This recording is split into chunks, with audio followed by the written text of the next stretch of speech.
really the mindset that I found when I was dealing with these people. If you are a forward thinker and you're thinking more on the lines, okay, I'm gonna get my CDLs, I might want to start a business and get myself a couple of trucks after I figure out the reps.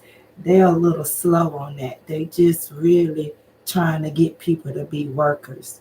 And what I was telling Peggy is that I had two spinner trucks and I went through various different stages. I got on with a brand that had a bunch of trucks and they were managing a lot of that for me.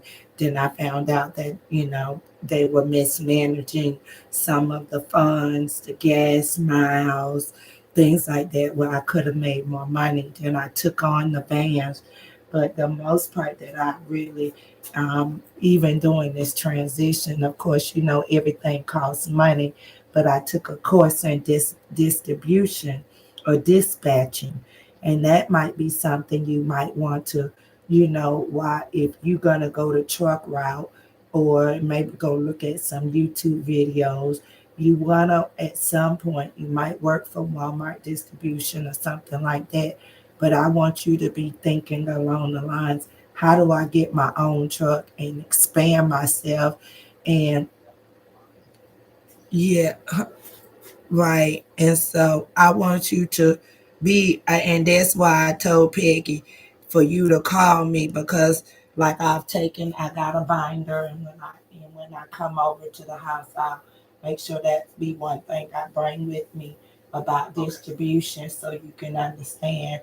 When if you work for a company, or you work for, like you work for like Walmart, you'll probably be salary, but if you work for a brokerage company, you'll probably be on per load. And then there's somebody negotiating your loads for you and whatever. Then when you step out to get in your own truck, you're going to have a dispatcher or you will be dispatching for yourself. But I'm just saying, don't limit your education from learning every aspect of the trucking industry because it ain't going anywhere. And I think it's an excellent idea. If you're not afraid to drive those big rigs, that's a good idea. But they got refrigerator trucks, they got flatbeds that you can be transporting cars. You don't really need a license if you're doing shuttle vans or what they call sprinter vans.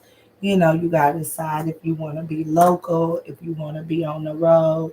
And personally, I just feel like if you can possibly get out on the road and just feel your way out, but don't limit yourself and being comfortable, have your laptop, be researching how do I set up my own company, how do I get business credit, be working on a dream because you're going to make great money.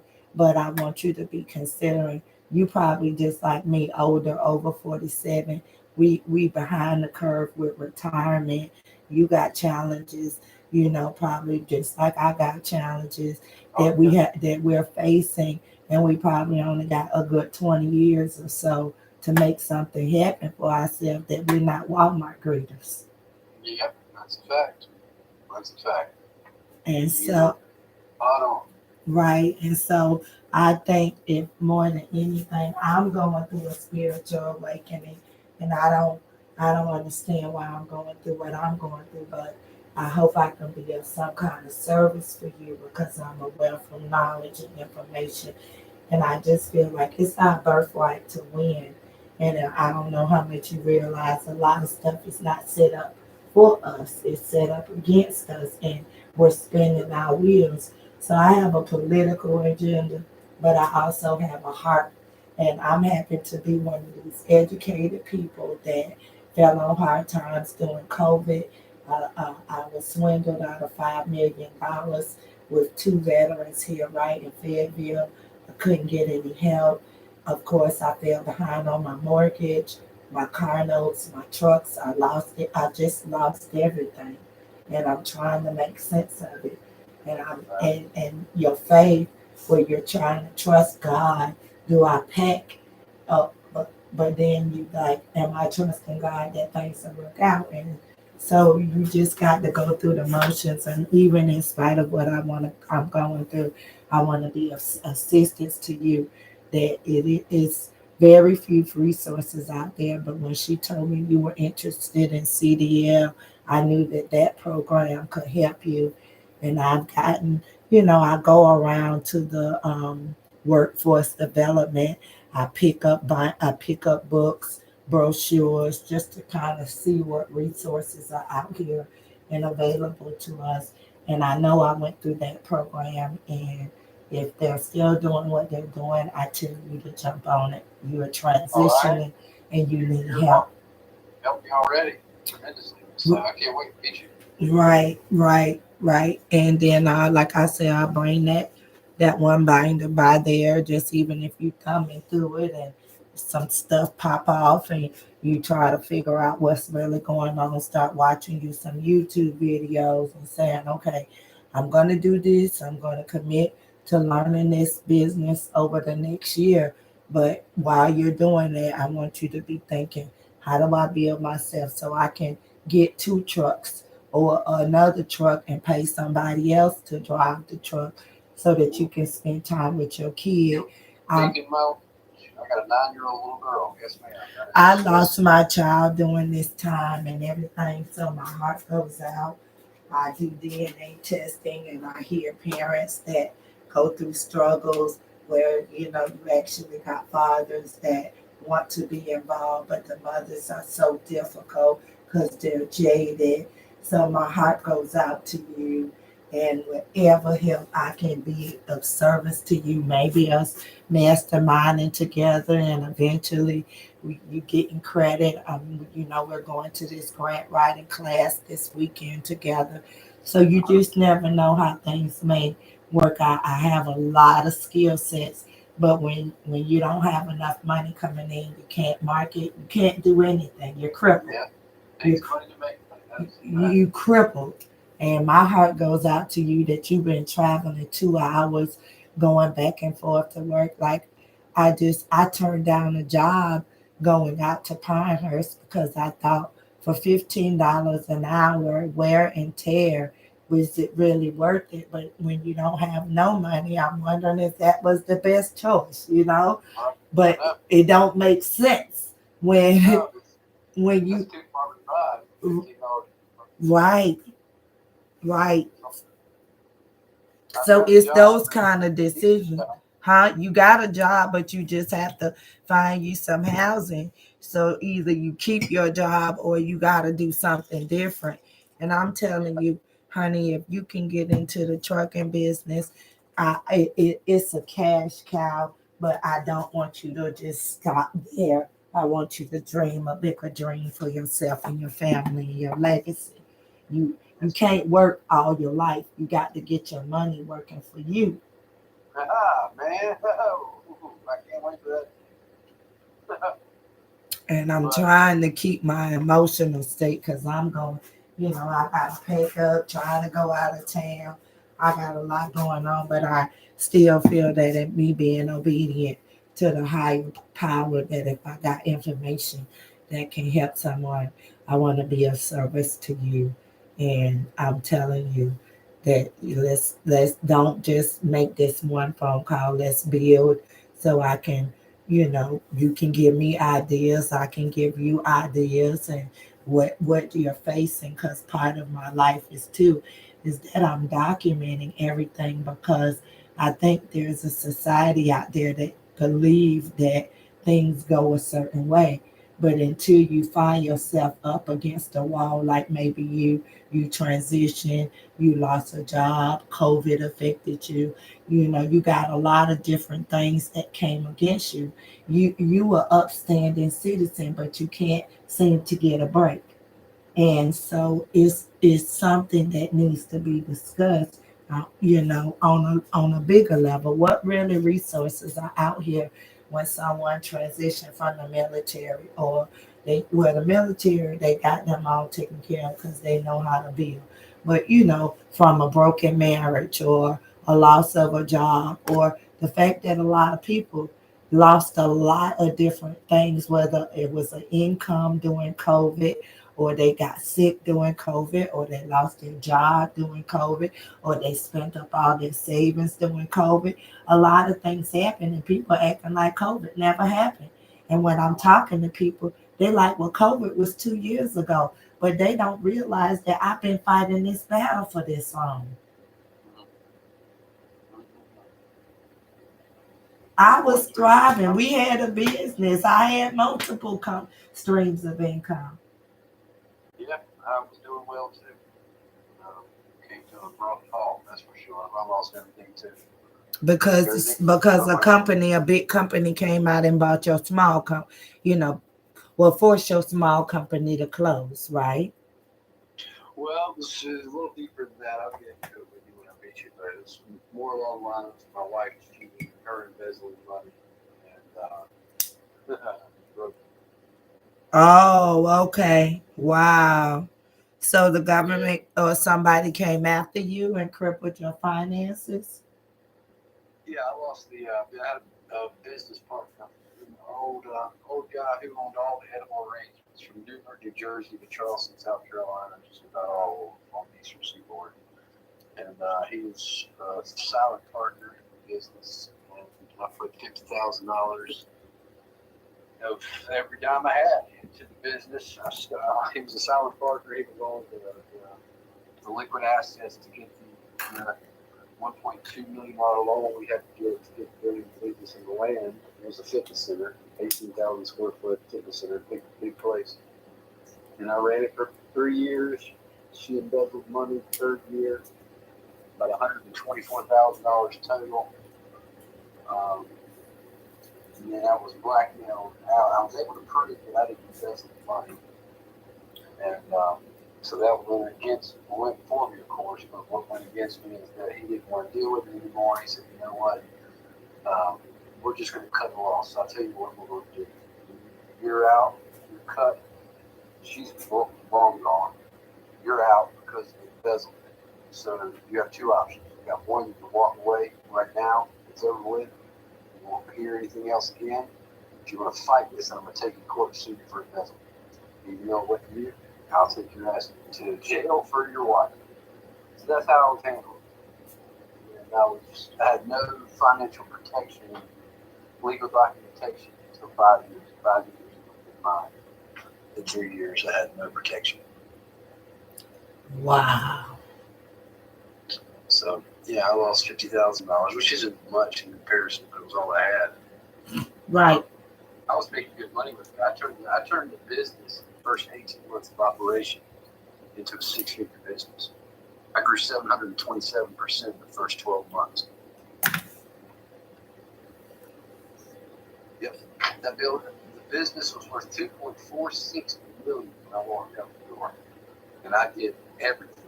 And I did everything. The only thing that he did was the silent financial backer for the loan. I was not able at 29 years old to get a loan of that magnitude. He didn't do any of the work. I built that business from the ground up. Everything. I had 51 employees when I walked out the door. Wow. Now I have $900 in my bank account. I have a Range Rover with 200,000 miles on it. It's about to fall apart. And that's it.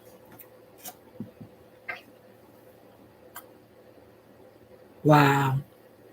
And how is your credit? How is your credit?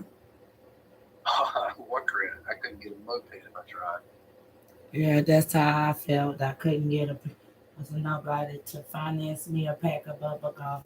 I did find a way to kind of hack the credit system, but I'll talk to you about that, Yes, in passing. But I can get out of the situation that I'm in. I mean, in all honesty, I've gotten everything down to revolving debt to about 35,000. So in comparison to most, it's not too terribly bad. That's including hospital bills and everything. So, but I'm about 35 grand in the hole. And I'm digging out of that. We got a credit score of like less than 600. It's like 550, I don't think. Wow. Yeah. There might be some things that we can do, but if I feel like if you do it, you have to be strategic to make sure you get what it is that you want.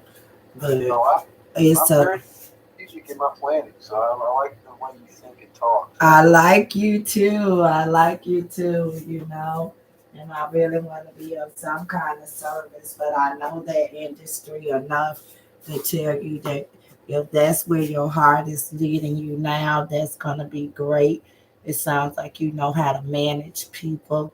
So really, you already are aware I'm doing this temporarily so that I can get my money up, maybe clear your head by being out on the road knowing that you're making money while you're driving and not driving to and from a job, you right. know, and The then job now I make just enough to get by, but not enough to sustain a home.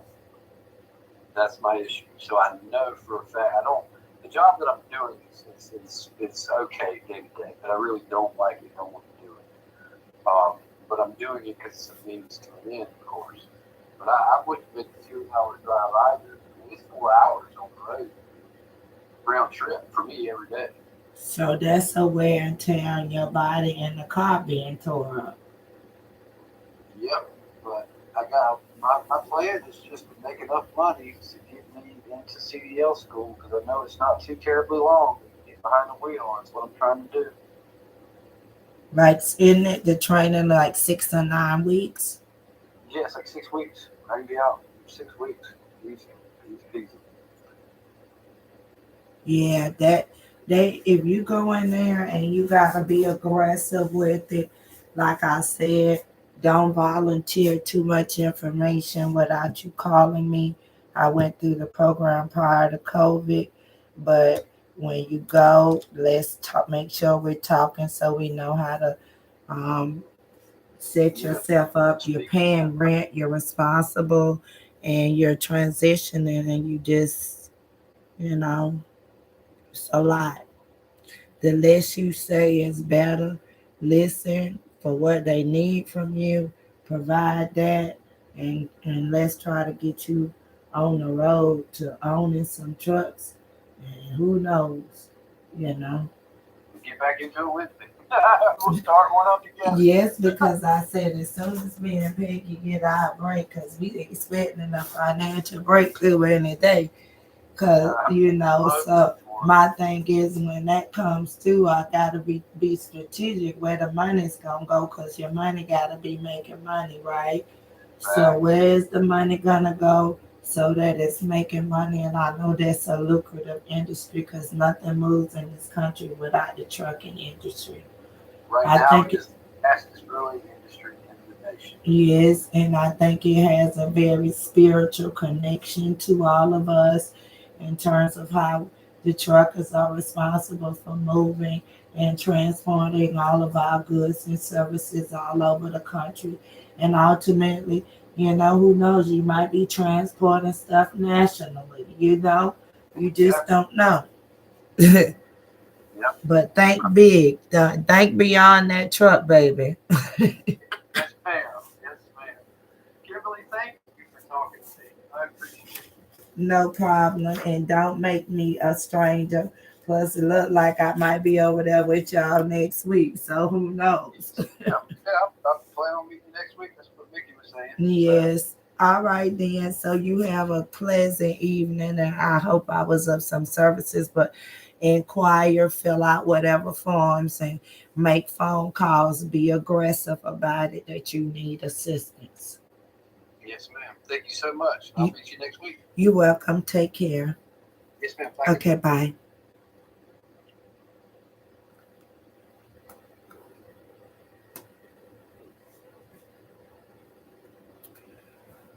So I feel some kind of way. I don't know how this is going to turn out for me, but I feel like I trusted you and that I wouldn't have to leave my home.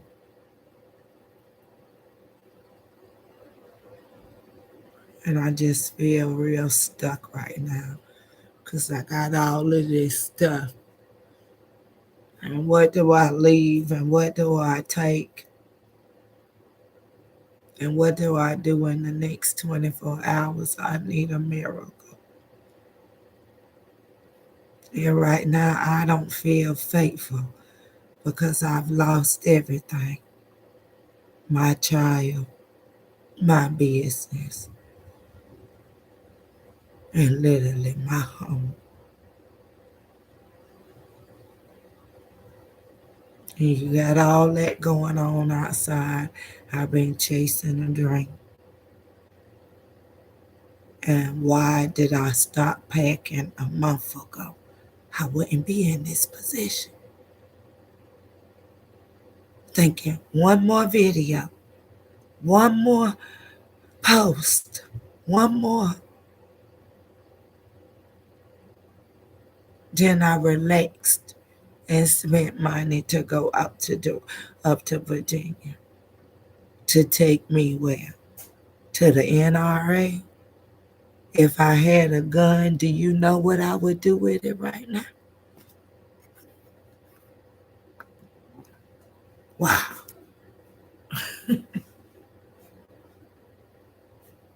If anybody was faithful, I've been faithful.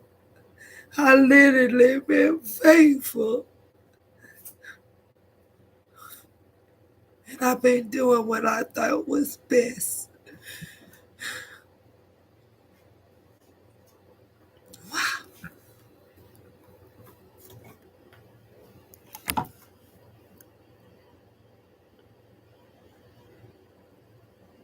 I need a miracle. I need a miracle to happen. I don't want to move with anybody. I want to stay.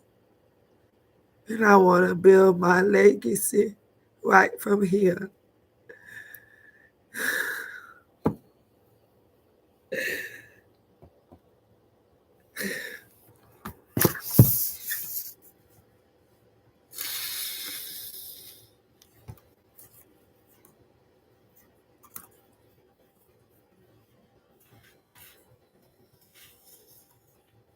You say asking is giving. Asking is giving.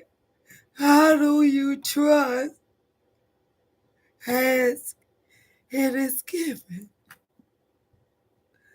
What do you need me to do? I've tried everything. Now I gotta walk away and start over. How? That's your decision to make. But I didn't know you was gonna have me to go out like this. How? How is the domain of the universe? All we supposed to do is ask.